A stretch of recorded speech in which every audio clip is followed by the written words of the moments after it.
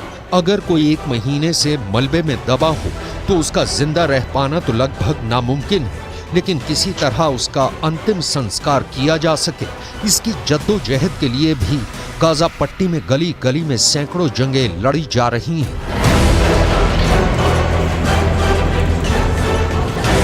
डंडे या लोहे की छड़ों से मलबे को हटाने की कोशिश की जा रही है।